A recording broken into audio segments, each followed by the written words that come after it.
ಹಾಗೆ ನಾವು ಈ ಬಾರಿ 1/4/2023 ಅವಧಿಗೆ ಸಂಬಂಧಪಟ್ಟಂತೆ ಏನೆಲ್ಲ ನಿಮ್ಮ ಗ್ರಾಮ ಪಂಚಾಯತಿ ವ್ಯಾಪ್ತಿಗಳಲ್ಲಿ ಕಾಮಗಾರಿ ನಡೆಯಿತು, ಅದಕ್ಕೆ ಯಾವ್ಯಾವ ಕಾಮಗಾರಿ ಎಲ್ಲೆಲ್ಲಿ ನಡೆದಿದೆ, ಎಷ್ಟು ಖರ್ಚಾಗಿದೆ ಅನ್ನೋದ್ರ ಬಗ್ಗೆ ಈ ಸಭೆಯಲ್ಲಿ ಮಂಡಿಸ್ತೀವಿ ವರದಿಯನ್ನು. ಅದಕ್ಕೆ ಸಂಬಂಧಪಟ್ಟಂತೆ ಏನಾದರೂ ಚರ್ಚೆಗಳಿದ್ರೆ ಈ ಸಭೆಯ ಅಧ್ಯಕ್ಷತೆಯನ್ನು ವಹಿಸಿರುವಂಥ ನಮ್ಮ ಯೋಗೇಶ್ ಸರ್ ತಾಲೂಕು ಪಂಚಾಯತಿಯಿಂದ ಬಂದಿರುವಂಥ ಸಹಾಯಕ ನಿರ್ದೇಶಕರು ಅಕ್ಷರ ದಾಸ್ ಆಗಮಿಸಿದ್ದಾರೆ. ಅವರೊಂದಿಗೆ ಚರ್ಚಿಸೋಣ ಅಂತ ಹೇಳ್ತಾ, ಮೊದಲಿಗೆ ಇಂದಿನ ಒಂದು ಸಾಮಾಜಿಕ ಪರಿಶೋಧನೆಯಲ್ಲಿ ಕಂಡುಬಂದ ಅಂಶಗಳಿಗೆ ಅನುಪಾಲನಾ ವರದಿ ಏನಾದರೂ ಇದ್ದರೆ ಇಲ್ಲಿ ಮಂಡಿಸಬೇಕು ನಮ್ಮ PDO ಸರ್ ಅಂತ.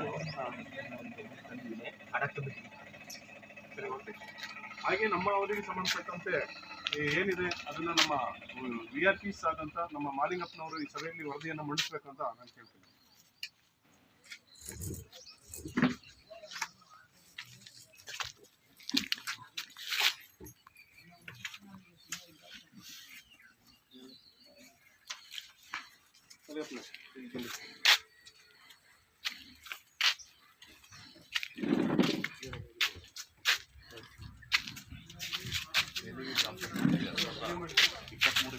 ಸಾಲಿನ ಮಹಾತ್ಮ ಗಾಂಧಿ ರಾಷ್ಟ್ರೀಯ ಉದ್ಯೋಗ ಖಾತ್ರಿ ಯೋಜನೆಯಡಿ ಆಗಿರುವ ಎಲ್ಲ ಕಾಮಗಾರಿಗಳಾಗಿವೆ.